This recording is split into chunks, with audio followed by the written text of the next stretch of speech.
So we're going to go and do that. And we're going to be here again from Adrian Barragaba, who was on our stage in Sydney just yesterday, saying, this is our country, these are our springs, this is our totem, the emu, and the sand goanna, these are our creatures, and they have walked right over our land, locked us out, and said, we are going to drill into Mother Earth and take out this toxic coal to damage the whole of the planet. What Adrian said is true. Adani are thieves. They are thieves from those original owners, but more than that, they are thieves of the future of this planet. And here we are in the wealthiest country ever, in dollar terms, on the face of the planet. And the biggest, simplest act of our Prime Minister when Treasurer is to hold up a lump of coal and say that's good for humanity. No, Scott Morrison, that is just not good for humanity. That is an insult to everybody in this country, not least the young people like Mia, who's just spoken about her hopes for the future. Not only that, but as James Hansen,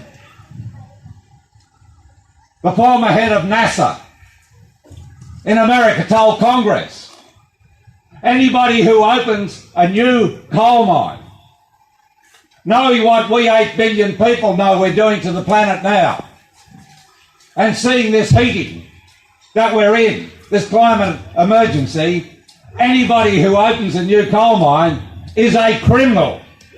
And that is a label that goes to Adani if they go ahead with this. Because you see, the word criminal means trespassing upon the rights, stealing the rights of other people. And what could be more important than stealing the rights of our kids and their future? In a world where we're told, if climate change keeps going as it is, this climate emergency, this is conservative. 6 to 20% of their income will go directly to paying the cost of that climate change before these kids are my age. Mr. Morrison says he can run an economy. Rupert Murdoch says we back him in running to get this mine in Queensland. That's the man who ran News Corporation at a $1.25 billion loss last year. Can't even manage his own company. However, ladies and gentlemen, there are huge, greedy, short-sighted, blighted people in control that we must stand up to. And when I read the Murdoch media currently in Queensland, and that diatribe front page right across, because he owns all the papers today, against good people who peacefully stand up to this rotten fossil fuel industry, which is taking, as Mia said, from all of us, our right to be hopeful about the future. I say this to the Murdoch Empire.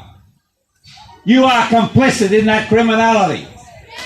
You are complicit, and you have torn up the rule book of journalist ethics, just as you're tearing up an ethical responsibility on you as the fourth estate in democracy, not only to be fair in your coverage,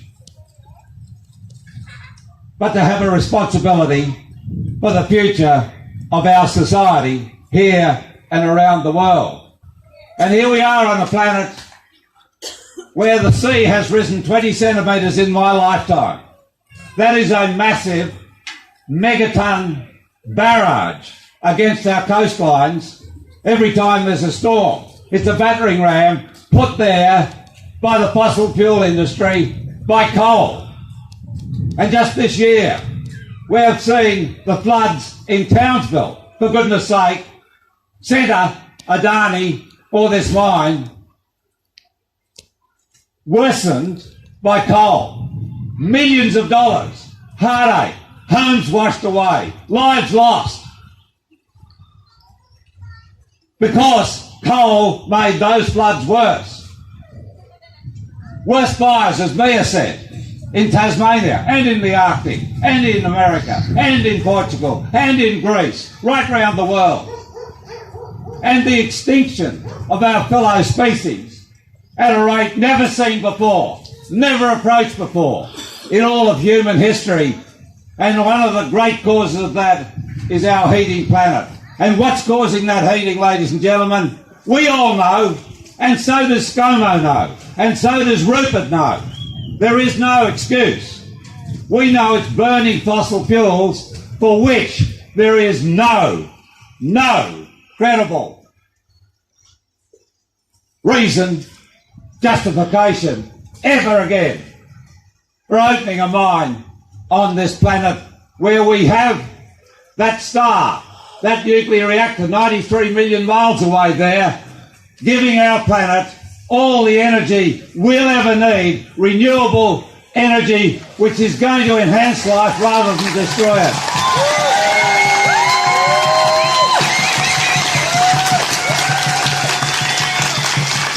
There is at the moment a new rebellion in the air. Never have I seen that better expressed than here on Mullumbimby Showground today. We are about rebelling on those folk who don't regard this planet as our primary concern. And we're about rebelling against those who don't want to bring in the technologies which will say, what's the cost? You know, ScoMo says electric cars will ruin your weekend. Anything you say goes with this Prime Minister. The cost is, for us, not doing anything. If we don't rebel, if we don't get angry, I have people coming up all the time saying, I am terrified about the future of the planet. It's no longer I'm worried, it is now I live in terror. Because I had a psychologist say in Melbourne, just the other week, Bob, a new phenomenon. All these people coming to see me saying they don't want to face the future. They can't anymore. They can see no hope. Well, ladies and gentlemen, we have a little nidus of hope on wheels here. It's called the Stop Adani Convoy. And we're bringing that hope.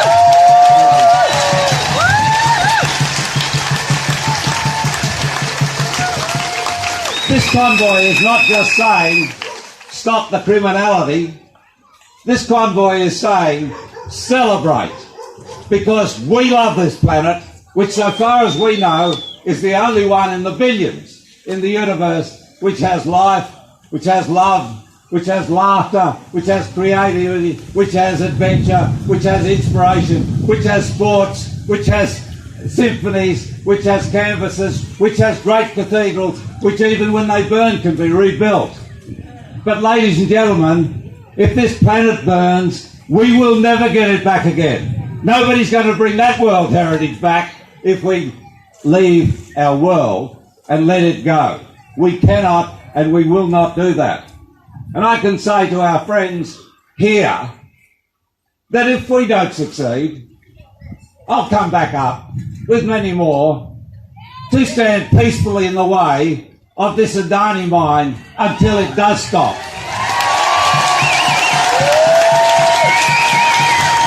But that said,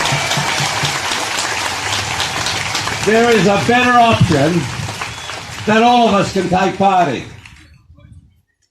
And that is the great celebration of democracy. And coming down the line on May the 18th, we all go then or before to the ballot box here in Australia.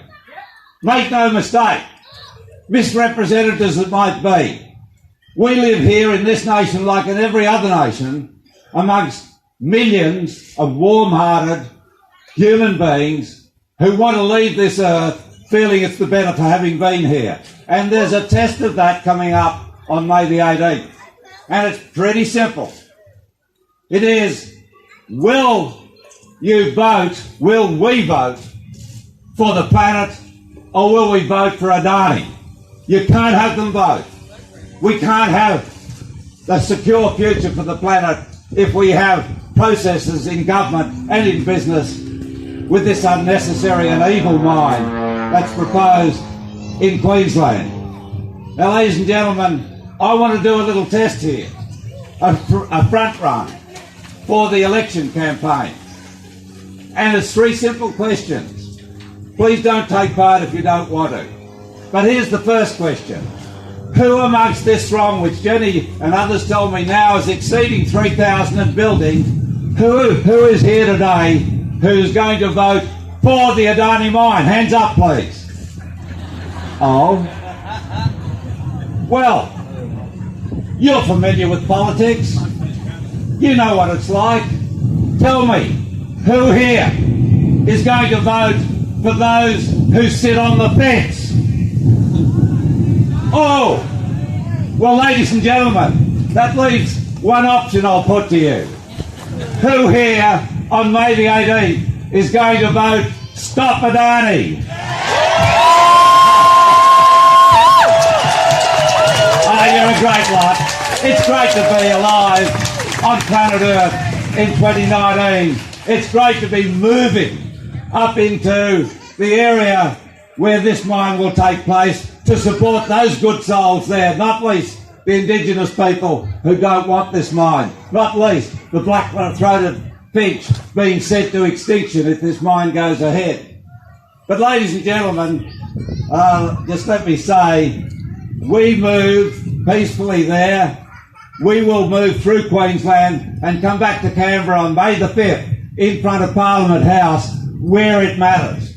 We're being led by new technology which doesn't, despite what they say, wreck the earth like the fossil fuel industry, and that is with the electric cars. We have in our ranks former Liberal voters who are not going to vote Liberal this time. They're going to vote Green or for independents who say stop Adani.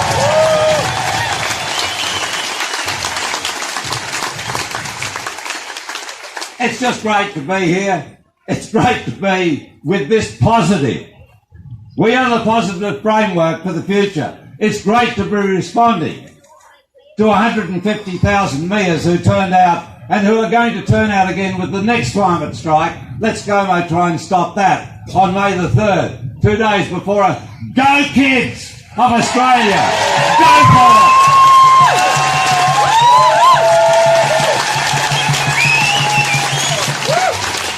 And you, all of you and us together, by being here today, are sending a message to Canberra, are sending a message to New Delhi, are sending a message all around the world that we Australians are on the move for a fresh, a new, a human, an intelligent, a sensible, a loving, a kind-hearted, a long-sighted future. And we're going to vote for that on May the 18th, and that means we're going to stop Adani, ladies and gentlemen.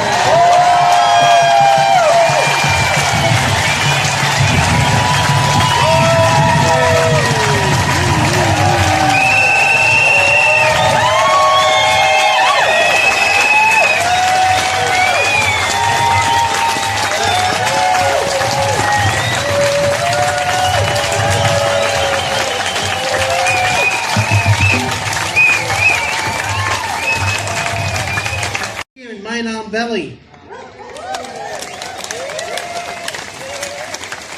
That won Terania Creek, Australia's first successful forest blockade. 35 years ago. It is in their footsteps that me and Frontline Action on Coal follow.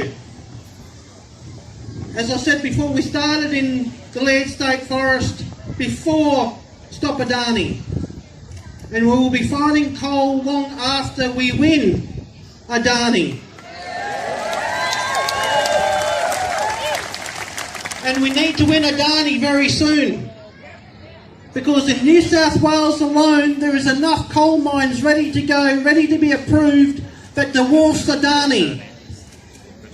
We've got a long fight ahead of us, and it doesn't end with Adani, it starts with Adani. We've got less than 12 years to turn this corrupt arsehole government around.